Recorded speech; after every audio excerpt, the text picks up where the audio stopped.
Hey guys, welcome to Terry Talks Fast. Guys, it's been a while since I've vlogged.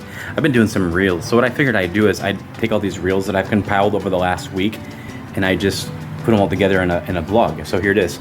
So the first one, guys, is kind of humorous. It's about, it's like the constant struggle if you have a toddler trying to get some free time for yourself, and especially that cup of coffee if you have a toddler.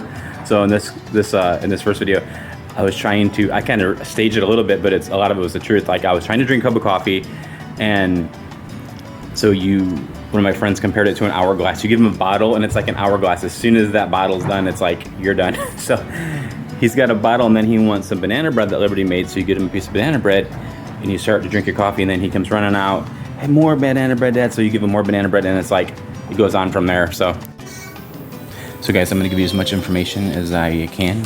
True to advertise, talking fast. So Bryton here is eating a piece of banana bread, chocolate banana bread that Liberty made, and the intention was to give him a piece of banana bread so he would stay busy for a little bit so Dad could enjoy his coffee, but immediately he wolfs it down and he's like, Dad, I want another piece. So I get him another piece. He plays it for a little bit, then he starts moving. So I glance out there, he's moving around, butzing around, and then I'm like, you know, I don't got long with my coffee, which I didn't. So look at those eyes. So immediately he comes back and he's like, all done. So there, he spills it on the floor, so I got to go get some wet wipes and clean that up. And then he said he's done, right? He goes back in the living room, and the next thing I know, he's got a butcher knife, and he's cutting himself another piece. I literally came upon this. Blew me away. There he is. So never turn your back on a toddler, because that's why. So inevitably, he crashes from all the sugar, and then Dad can enjoy his coffee for a few minutes. So guys, as you can see, it's kind of hard for me to drink that cup of coffee.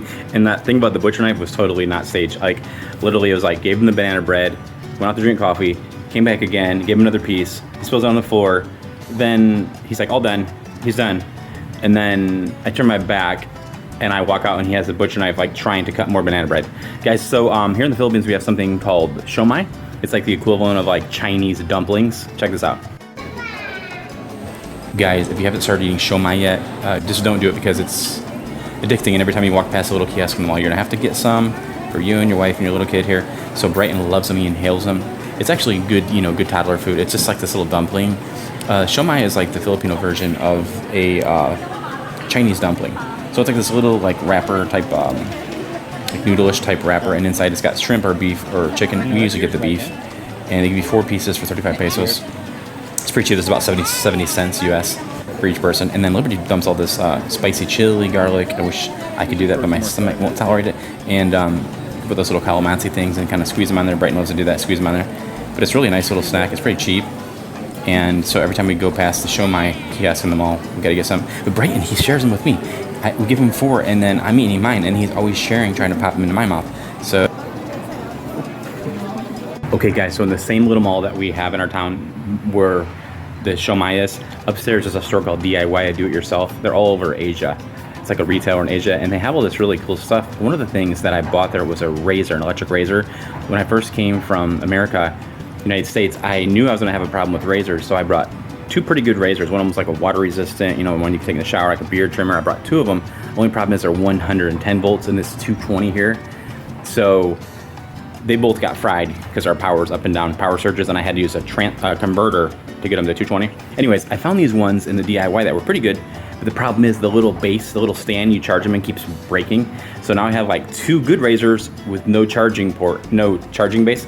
So I had to go to the store, and I'm like, I'm gonna get a 3rd razor. So I'll have 3 good razors and I'll have a new port to charge. Anyways, I ended up finding a different alternative. Check it out. So here's a little razor, guys, that works, but the little charging stand doesn't work anymore. So we got to go to Mr. DIY with Bryton. He starts off to a fast start. He goes running around the mall, and this is it's not a mall, it's just a little store, but there's a lot of aisles in there, so you can get away from him pretty quick. My beard is so thick. I know. They left some moving. They're not where they used to be. Check it out. He blew me away. He's like, Dad, found train. So guys, I'm looking for razors. That's like $10 US, $5.30. I'm like, not gonna go. This one here says Dingling. So I was like, that's a pretty good deal, but I don't want a razor that's called Dingling. It's kind of weird, right?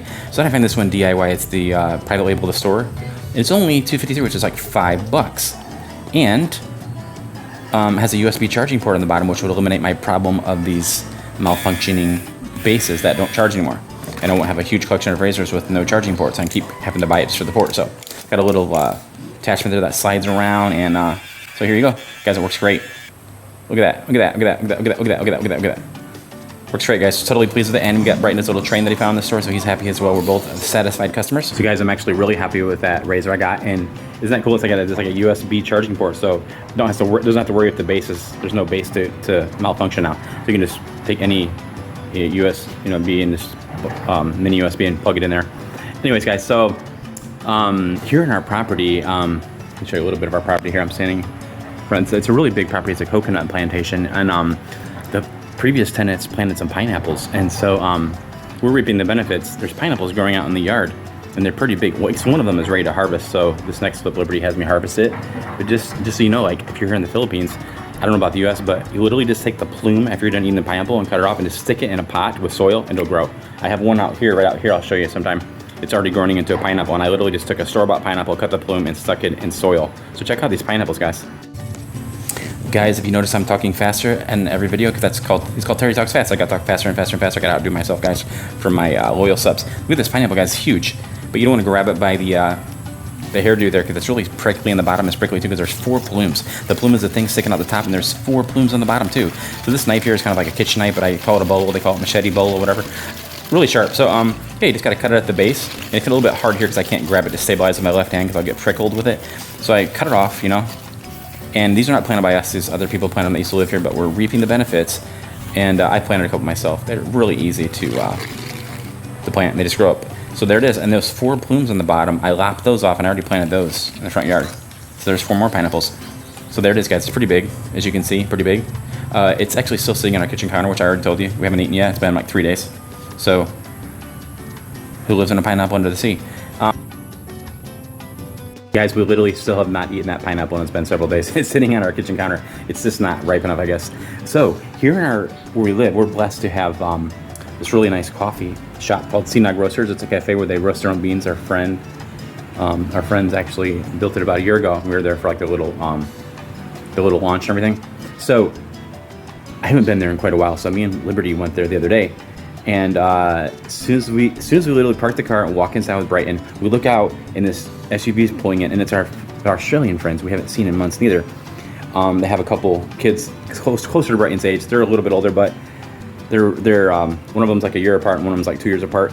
Anyways, Bryton loves playing with them, but the problem is he doesn't have a lot of experience playing with toddlers his age. He's used to playing with the kids that come over for Sunday school. They're older kids. He calls them kuya ate, you know, and he just isn't used to, he doesn't like to share with smaller kids, so it's a really good learning experience for him every time he meets up with them. So a little bit stressful for us because we're trying to enjoy our coffee is in this beautiful, you know, peaceful setting, and our kids are like tearing the place apart in the background. Guys, if you can actually understand me by the end, I'm really impressed because I'm going to talk faster and faster and faster because I call it Terry Talks Fast. So this is a little coffee shop, big coffee shop actually that our friend started called Sinag Roasters. He roasts his own coffee in the place here. He buys it from farmers and roasts it there on site. It smells delicious. And here's our kid. Here's our kid Bryton. We ran into this couple there, this Australian couple who has 2 kids, and then Bryton needs some practice, as you can see. I'm sipping an Americano there on the side there. I pretty much gave coffee for a while because it was hurting my gut, but I can drink an Americano. Interestingly enough, the darker roasts are actually easier on your stomach. They're less acidic. Bryton. So as we're trying to enjoy our coffee in this beautiful, peaceful, relaxed, you know, jazz music environment, Bryton is over there just creating a scene. So, but it's good training, like I said, and we're glad that they're very forgiving. We know the owner is really nice, and they let us, you know, tear up their place for a little bit and let our kids run wild like banshees. And we enjoyed our coffee. And yeah, it's nice for a kid to run around a place like this.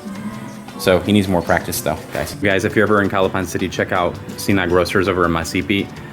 They're really good. So in that same mall you guys have been seeing in all our reels and stuff in these videos, there's an arcade upstairs. We have an escalator to go upstairs, and there's like an arcade. And Bryton knows all of the little points of interest, like the Shomai. He knows, like, you know, he knows where to go. So we just kind of chase him, literally. So he goes to this arcade, and there's a few different rides here. I'll let you guys see it now. So for only 2 tokens, you can ride these rides upstairs in the arcade. This is in the same mall. And for like 50 pesos, that's $1, you get these I don't remember how many tokens it is, but I think you get like 15 tokens or something like that. And so Bryton pretty much picks out the rides he wants. He loves this little one here because it goes up and down. And to his perspective, it's, you know, really high up in the air. He thinks it's fun. You get to strap him in there with a little seatbelt. But this is one that Dad likes, Batman. This thing sticks out to me, guys, because it's in a Filipino mall. And this is like a 10-year-old ride, which has this like force field, like vibrating steering wheel. There's like this amazing like 500 LED, shifts color shifting LEDs. It's pretty cool. But Bryton likes it just because he can race. Anything that has a steering wheel and like has some movement like that, see it vibrating around, he loves it because he feels like he's racing. He's ever since he was like 2 months old, he was attracted to racing. We were in a hospital with him, and in our hotel or our hospital room, there was a Formula One race stuck in the TV with no remote. It was just like for hours, like, and he's just listening to us. Ever since then, he's like, he likes to race, or act like he's racing. Guys, I'm always attracted to that Batman game. I'm not sure why. I think it's because Bryton likes anything and all things racing at this stage. He has a little car. He zooms around the living room, so he just loves that. He doesn't quite understand it yet. You know, he can't really stay in between the lines, but he likes the whole vibrating steering wheel and everything. So, guys, this last clip is Bryton actually this morning getting a package. So, guys, this is really interesting. So, I'll take a little more time on this one. So, in the Philippines, we've seen the whole kind of like delivery, type Amazon type fulfillment thing evolve in front of our eyes in the last 5 years, because when we first came here, there was just a few options, and now there's all these different options. The largest two are called Shopee and Lazada. Those are the places online, like the Amazons, where you go. They're not Filipino owned, but there's extensions in the Philippines of them. They're in Asia. Anyways, so you can get stuff, order it, and it'll be delivered. Some of it comes from China, but some of it's from Manila, whatever. So Liberty uses Shopee. It's a little bit cheaper. Anyway, so guys, these motorcycles will come to your door with this like basket on the back, and these guys will, knock at the gate. They'll announce themselves, and Bryton gets so excited because he knows there's someone, he loves visitors. So he'll go get his flip-flops on, go running out to the gate. Hi, Kuya. He repeats whatever I say. Wait, he says. So it's really cute. So I wanted to show you guys this morning when there was a package. I just grabbed the camera, and Bryton was already right there, and he grabbed this little toolbox for some reason and took it with him. It's really cute. But the interesting thing about these, I'll just say after the video. Guys, this clip is fresh off the press. I just made this morning, so every time we get a package, Bryton likes to run out there with me. Today he decided to lug his little wooden toolbox with him, like Bob's Builder, in case, on the way there was any kind of breakdowns or anything. So it is kind of a long ways, though, to go from our gate to the other gate. So for delivery guys to wait for us to get there with our whole entourage. So Bryton started lugging his tools towards the gate, getting closer. And when we get there, wait for Bryton to catch up, and Liberty is expecting a package from Shopee. It is her macrame supply. She makes macrame, and that's some like little loops or something. I don't know what it is. So anyways, I don't ask questions. I just pick it up and I give it to her, and she gives us a tip. No, she doesn't give us a tip, actually. She makes our food, though, and stuff. So I guess that's a tip. Anyways, so we go back to the house, and then I discover that Bryton has left his little toys out on the bumper of the car all night long. Did you leave your tools so in the we car address last that night? situation, and I say, Left his tools last say night. what's Here. going on, and then we All get his night they were tools, there. and Put 'em then here. we go deliver the package to Mom. He kicks off his slippers, and he's I'm not proud sure to where you deliver brought the your tools package. out there to get the package, but I'm sure you had your reasons. And guys, that's it. That's all. Guys, so the point I want to bring up with these delivery services, which is fascinating to me to like see the parallels between the US and this, is that everything's done on motorcycle, like everything. And so these guys are running around with packages, and it takes me, I feel conscious because it takes me a minute to get to the gate, I have the money and everything, and so I try to get out there as fast as I can because I know they have a big workload. So I'll see this guy like this box in the back, like kind of a delivery box with all this stuff shoved in there, kind of little packages. And like, how many deliveries you have today, Kuya? Many times, like 150. These guys are unbelievable. I mean, and they're just on their motorcycles flying all around. I'm sure in between there they have to go back to the warehouse to get more and go out. So these guys are just flying all over the place. But it's pretty cool. And the other thing I want to point out about deliveries here is you can get most things you can on maybe like Wish, or everything's coming. The weird thing about this is everything's coming from China. We don't have things readily available like you do in the US. It's still being connected here, so to speak, but it's coming. And the thing is, everything is COD. It's like cash. So when you order something on Shopee, you have your account, and you can look at reviews and stuff, and then you order it, and it just comes to your door. And then when you go to get the package, that's when you give them the money. So these guys are shuffling around all this cash and coins, and it's crazy because in the US that doesn't really happen. I don't think. I think you just pay for it first of all. So there's really no recourse. It's not like you rip the package open in front of them and see if it's good. But I'm just saying, it's interesting because you get the package, and then then you pay for it cash on delivery. So guys, anyways, thanks for watching this vlog. It was really fun, and it's a lot of fun for me, guys, and so hopefully you like this, and I'll try to do more of these. So thanks for watching Terry Talks Fast, guys.